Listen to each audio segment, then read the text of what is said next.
하나님의 말씀은 히브리서 11장 33절에서 40절까지 말씀을 봅니다. 히브리서 11장 33절을 보겠습니다. 그들은 믿음으로 나라들을 이기기도 하며 의를 행하기도 하며 약속을 받기도 하며 사자들의 입을 막기도 하며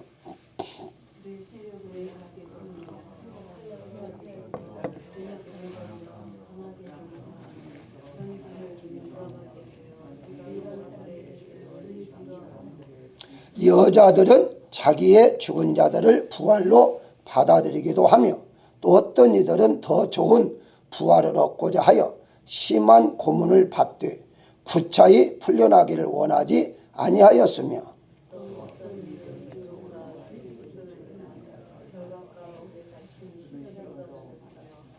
돌로 치는 것과 톱으로 켜는 것과 시험과 칼로 죽임을 당하고 양과 염소의 가죽을 입고 유리하여 궁핍과 환난과 학대를 받았으니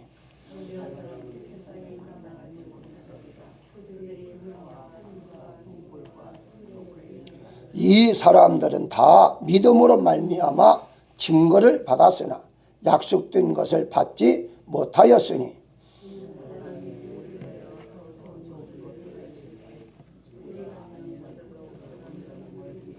아멘.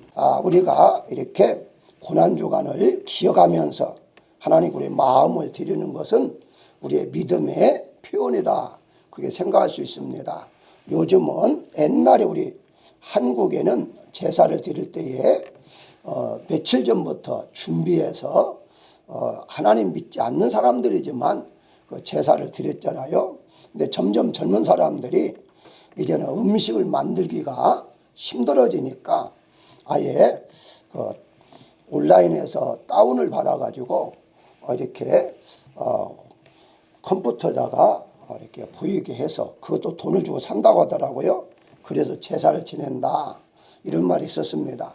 근데 요즘은요 더 이제 완전히 생략해서 다운도 받을 필요 없이 이렇게 또 차려놓은 것을 이제 싫어할 수도 있으니까 아예 본인들이 즉 귀신이죠 조상들이 마음껏 사 먹으라 해서 카드 한 장만 놔둔답니다. 그래서 카드로 쓰라고.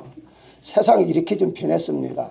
아예 정성이라는 것은요 완전히 없어졌다 이렇게 이제 보실 수가 있는데요. 그래서 우리만큼이라도 기독교인들만큼이라도 예수님의 고난주간은 그래도 우리가 마음을 조금 드렸으면 합니다. 그런 의미로 이제 이번에는 순교의 자들을 통해서 은혜를 나누고자 하는데요. 어저께 말씀을 드린 대로 믿음의 과정을 통해서 먼저 우리에게 하나님 믿음을 주시면 거기 믿음에 따라 용기, 담대함이 생기고요. 그리고 이제 헌신의 마음, 희생의 마음, 죽음, 즉 순교에까지 간다라고 말씀을 드렸습니다. 오늘은 어제에 이어서 바로 그 제자들의 그 순교의 장면을 한 번 더 보도록 하겠는데요. 오늘은 시몬부터 출발합니다. 시몬은 톱으로 육신이 두 동강이 났다라고 말합니다. 그래서 여기 톱으로 지금 목을 잘리고 몸을 잘리는 그런 과정을 표현을 했는데요. 바리새인들로 구성된 극렬한 민족주의 당원 중 한 사람이었다 이렇게 말합니다. 아프리카 마우타리아에서 복음을 전파했는데 영국에서도 복음을 전하여 많은 사람을 개종을 시켰다라고 전해오고 있습니다. AD 74년에 영국에서 십자가에 처형을 당했다고 하고 또 다른 전승에 의하면 다데오와 함께 페르시아 지역에서 전도하다가 그곳 신상을 부셨는데 흥분한 이교도들이 다데오를 죽이고 시몬은 거꾸로 매단 채 톱으로 몸을 잘라 주겠다라는 그런 이제 이야기도 있습니다. 그 다음에 이제 빌립을 보게 되면요. 빌립은 바로 54년경에 기둥에 매여 죽음을 당했는데요. 소아시아 시리아 지역에서 설교하며 열심히 복음을 전파했는데요. 터키 지역에서 그 지방 주민들이 큰 뱀을 섬기고 있는 것을 보고 그들 가운데 이제 많은 사람들을 기독교로 개종을 시켰습니다. 그 뱀을 파괴하는데 성공을 했어요. 그런데 이 뱀을 섬기는 자들이 미신을 섬기면서 이제 많은 돈을 벌고 있는 그런 제사장들이 화가 났습니다. 그래서 그를 잡아다가 빌립은 많은 채찍을 당한 다음에 십자가에 또 못 박았다 이렇게 전해오고 있습니다. 그 다음에 이제 다데오를 볼 수가 있는데요.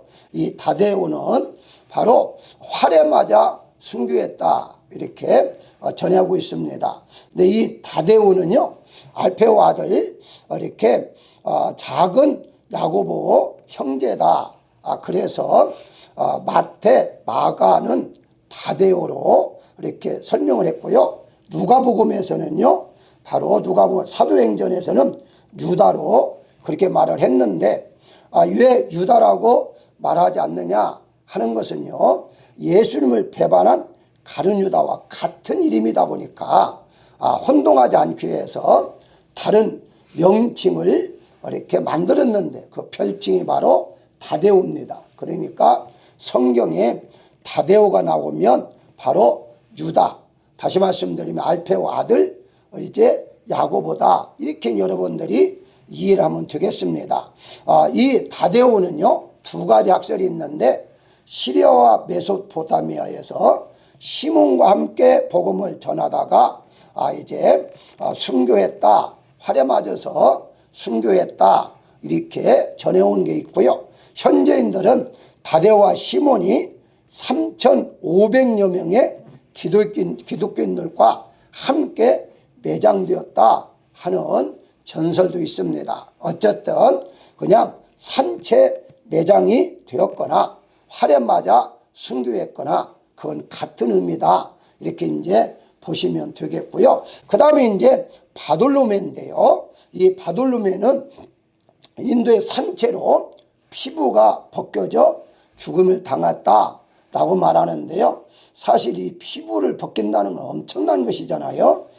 그래서 이제 이 바벨론은요, 돌로메의 아들이라는 뜻인데 성경에서는요, 나다나엘이라고 그렇게 나오기도 합니다. 이게 나다나엘이 바로 바돌로메다 이렇게 여러분들이 이해하면 되겠고요. 이 바돌로메는 소아시아 지방인 프르기아와 니키아 등에서 현재로는 아르메니아입니다. 아르메니아 지방에서 복음을 증거하다가 이교도 사도들의 선동을 받은 이방 왕에 의해서 산채로 살가죽이 벗겨진 후 십자가에 못 박혀 머리가 베어 순교했다 이렇게 전해오고 있습니다. 그 다음에 이제 야고보를 보게 되는데요.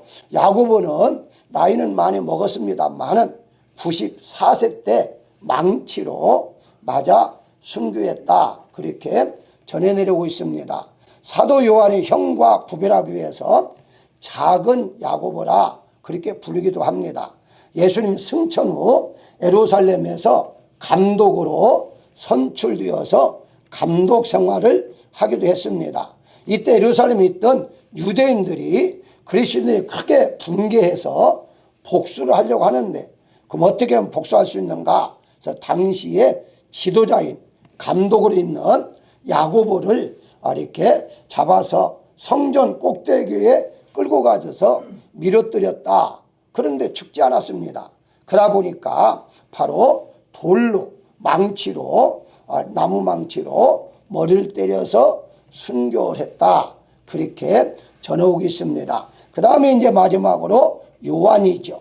여러분 알다시피 이 요한은 바로 밤모섬에서 생애를 마쳤는데요. 예수님의 사랑하는 제자였던 요한은 세베대의 아들로 큰 야고보와 형제지간이었다. 그렇게 성경은 말하죠.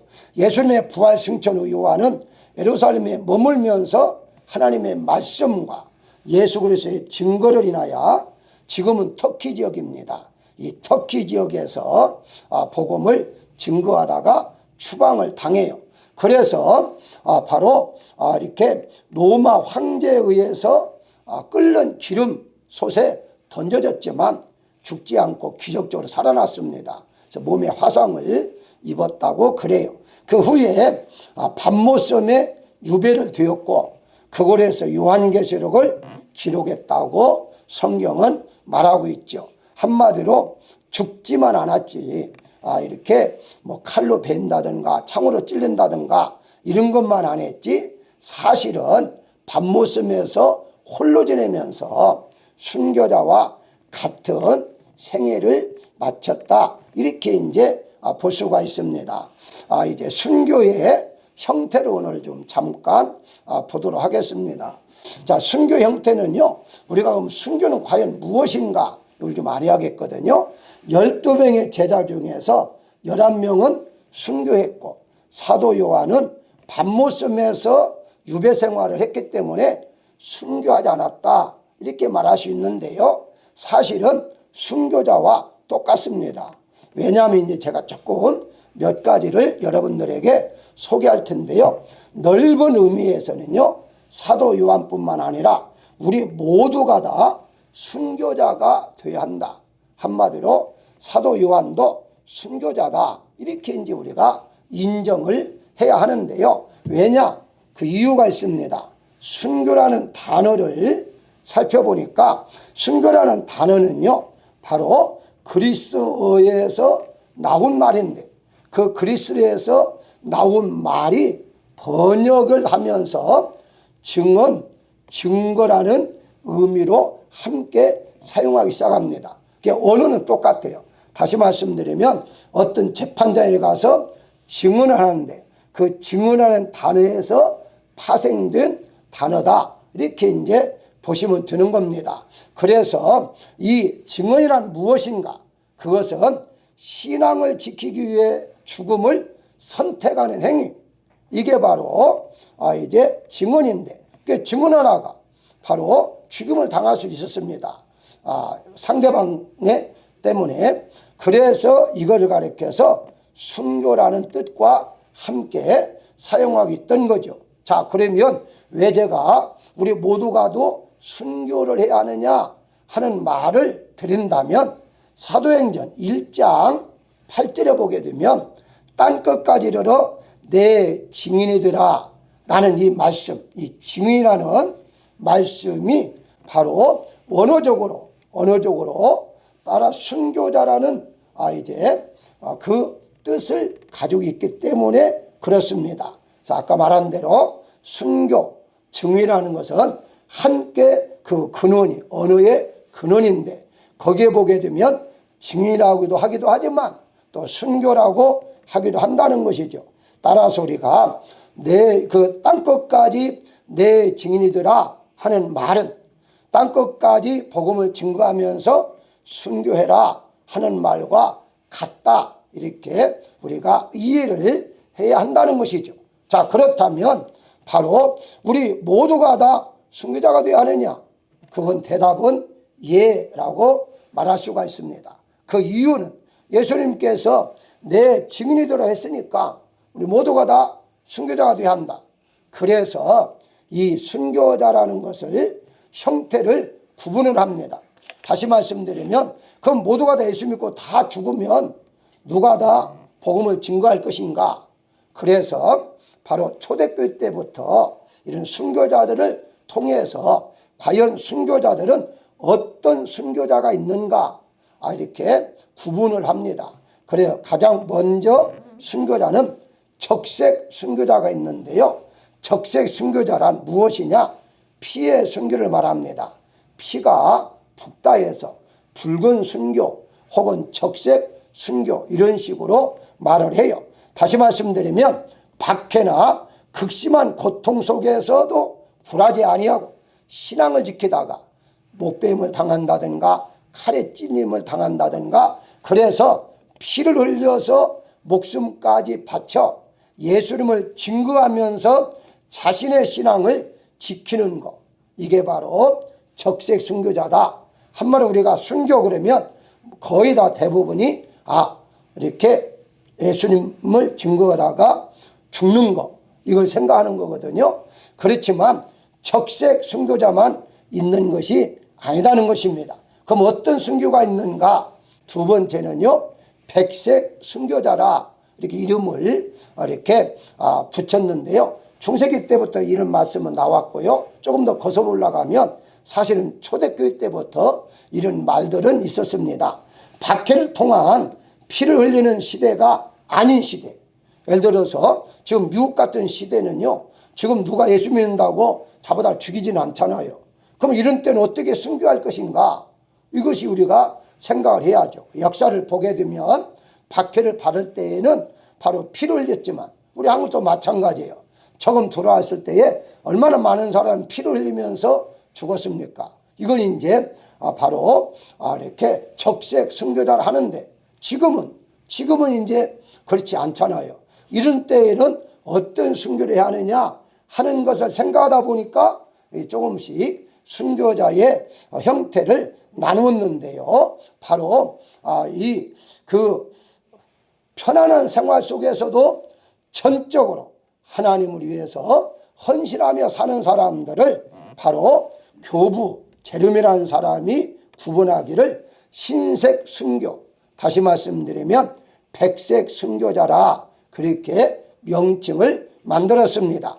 죽음의 피를 상징하는 붉은 순교와 좀 대조가 되지만 하나님 앞에 내 일생 동안 전적으로 바치겠다. 그래서 생활을 전적으로 바치는 자를 바로 백색 순교자다. 그렇게 말할 수가 있습니다. 그래서 이런 것은 오늘날에도 얼마든지 가능해요.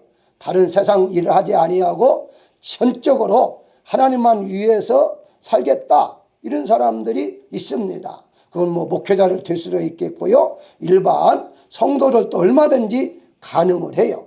이런 사람들을 백색 순교자다. 그렇게 말을 해요. 그래서 아까 말한 대로요. 사도 요한이 밤모섬에 혼자 산 것, 이게 바로 백색 순교자로 살았다라고 이해를 하면 되겠습니다. 그 다음에 이제 녹색 순교자가 있는데 이 녹색 순교자는요, 천주교에서 만든 단어인데 이 녹색 순교자는 이제 백색 순교와 유사합니다. 이제 전적으로 자신을 일평생 드린다는 것은 비슷하지만 다른 점이 있다면 이 녹색 순교자들은요, 멀리 떠나요. 모든 소유를 다 버리고 멀리 들판이나 혹은 산과 같은 그런 곳에 힘든 환경에서 혼자 사는 것을 말하고 있습니다. 이런 사람들을요, 중세 때에는요, 수도사라 그렇게 말을 했고 지금도 수도사들이 있습니다. 그래서 멀리 사막이나 이런 데에서 사는 사람들이 있는데 이런 사람들 아예 세속을 떠나서 온전히 하나님 앞에 내 자신을 드리겠다, 이런 사람들을 의미할 때에 녹색 순교자다 그렇게 말할 수도 있습니다. 그 다음에 이제 마지막으로 생활 순교자가 있는데, 생활 순교자란 날마다 우리의 삶 속에서 오직 예수님의 십자가만 바라보고 사는 자죠. 이런 자들은요, 나 자아, 옛사람이죠. 자아를 버리고 이기주의를 버리고 욕망을 버리고 분노를 버리고 미움을 버리면서 살아가려고 애쓰는 사람들을 의미합니다. 이건 얼마든지 우리가 할 수가 있어요. 그럼 나를 예수님께서 구원해 줬으니까 내가 오직 예수님만 위해 살아야겠다. 그래서 세상에 돈을 번다 할지라도 이 돈을 벌어서 교회를 건축하고 선교를 하고 이런 모든 것들을 얼마든지 우리가 가능하지요. 바로 피를 흘려서 순교할 수도 있지만 그렇지 않을 때에는 우리가 얼마든지 우리 생활 속에서 오직 주님만을 위해서 살아가는 자들, 이런 자들을 생활 순교자라 이렇게 말할 수 있습니다. 그래서 나의 중심의 신앙생활이 아닌 하나님 중심, 말씀 중심, 교회 중심으로 살아가는 자, 이런 자들을 순교자라 이렇게 말할 수가 있죠. 그래서 기독교인들 모두가 다 피 흘리는 적색 순교자가 되지는 못한다 할지라도 우리 생활 속에서 예수님을 증거하면서 살아가는 생활, 이제 바로 생활의 순교자로는 얼마든지 살아갈 수가 있다, 이렇게 보시면 됩니다. 그래서 사도행전 1장 8절에 말씀하신 것처럼 예수님의 증인 순교자가 되라 하는 그 말씀은 우리 입장에서 생활의 순교자로도 얼마든지 우리가 살아갈 수가 있다, 이렇게 이제 보시면 되는 거예요. 그래서 우리가 교회에 예를 들어서 뭐 100명이 예수님 믿고 있다. 근데 그 모두가 다 생활 순교자가 되지는 못합니다. 왜냐면요, 사실은 믿음 있다고 하면서도 세상 누릴 거 다 누리면서 그러면 살아가는 사람들이 많습니다. 이런 사람들을 순교자라고 말할 수는 없지요. 그렇지만 바로 내가 피 흘려 순교를 못한다 할지라도 내 생활 속에서 오직 첫째 중심이 바로 예수님이다, 이렇게 생각하고 살아간다면 그게 바로 생활 순교자다, 이렇게 말할 수가 있습니다. 어떤 분이 이렇게 대부분이 그러잖아요. 셀폰에 보면 1번은 누구, 2번은 누구 단축키를 통해서 이렇게 저장해 놨는데 물었답니다. 1번 그러니까 아내 그렇게 해놨대요. 그래서는 아니 어떻게 1번을 아내로 하느냐, 1번은 예수님이지, 믿음 있는 분이 그렇게 말하니까 무슨 말이에요. 예수님 1번도 아니고 0이야 이렇게 말했다고 하잖아요. 그러니까 0은 그냥 예수님 뭐 1번 2번 뭐 그렇게 순위를 정할 뿐이 아니라 0번이다 이렇게 말했다고 하는데, 이런 모든 말들은 무엇을 말하죠? 우리 예수님을 위해서 우리가 살아가겠다는 그런 마음의 표현이다, 이렇게 볼 수가 있습니다. 그렇다면 바로 결론적으로 한번 말씀을 드릴까 합니다. 오늘날에 순교적 믿음이 필요할 때다, 이렇게 말할 수 있습니다. 오늘날에 정말 순교적인 믿음, 다시 말씀드리면 생활에 이제 순교자가 필요할 때다, 이렇게 볼 수가 있는데요. 초대교회 때는요, 순교적 믿음으로 변화를 일으켰잖아요. 피를 흘리면서까지 수많은 교회가 세워졌습니다. 사도들과 초대 성도들은 순교적 믿음으로 피를 흘리면서 복음을 증거했고 그 열매가 교회가 개척되어지는 것으로 나타났습니다. 그러다 보니까 많은 교회들이 초대교회 때에 만들어지고 개척되었죠. 그리고 16세기에 종교개혁자들도 순교적인 믿음을 통해서 개혁을 일으켰습니다. 오늘날의 기독교가 탄생이 되는 모토가 되었죠. 다시 말씀드리면 바로 종교개혁 때에도 많은 피 흘림이 있었고 생활의 순교자들이 있었다, 이렇게 이제 볼 수가 있습니다. 그렇다면 오늘날은 왜 생활의 순교자가 필요한가? 우리가 이미 다 알지만 오늘날의 교회가 물량주의로, 세속주의로, 인본주의로, 편의주의로 이렇게 흘러가고 있습니다. 가장 많은 게 편의주의죠. 예수님 믿어도 편히 믿겠다는 거예요. 편안하게, 그저 헌신은 하기 싫다, 그냥 편안하게 하나님 주시는 복만 받고 살겠다, 이런 마음이 교회 안에 지금 너무나도 많다는 거예요. 그 교회 다니다가 좀 불편하면 그냥 교회 안 다닐 뿐만 아니라 이제 다른 교회로 옮겨서, 그래서 오늘날에 철새에 교인들이 많아지고 있는 것은 다른 것이 아니라 편하게 편의주의, 편하게 예수 믿겠다 하는 사람들이요. 물론 그 말이 전혀 틀린 말은 아닙니다. 왜냐하면 하나님께서 우리에게 평안의 복을 주시니까, 평강을 보시니까. 그렇지만 이 평안이라는 말은요, 전혀 고생하지 않고 헌신하지 않고 희생하지 않는 그런 평안이 아닙니다. 우리가 하나님 앞에 희생하고 봉사하고 교회를 이렇게 세워 나가는 과정 속에서 어렵고 힘들 때에 하나님이 평안을 주어서 그것을 잘 극복해 나간다는 의미지, 아무것도 하지 아니하면서 마음만 편안하다 있을 수가 없습니다. 그래서 오늘날에 한국에 있는 한국교회나 미국에 있는 한인교회나 미국 교회 모두가 다 지금 이 평안한, 이 너무나도 안일하게 신앙생활을 하고 있기 때문에 개혁이 필요한데, 그 개혁은 바로 이제 생활의 순교적 믿음을 가지고 살아갈 때에 진정으로 가능하다, 이렇게 말씀을 드릴 수가 있습니다. 사랑하는 여러분들, 이번 주간에는요 고난주간입니다. 한 번 정도라도 내 자신을 한번 돌이켜보면서 내가 너무나 편안하게 신앙생활하고 있지 않는가, 이런 생각을 해보면서 우리가 다른 것을 몰라더라도 생활의 순교자의 목표를 가지고 우리가 신앙생활하는 여러분들이 되었으면 합니다.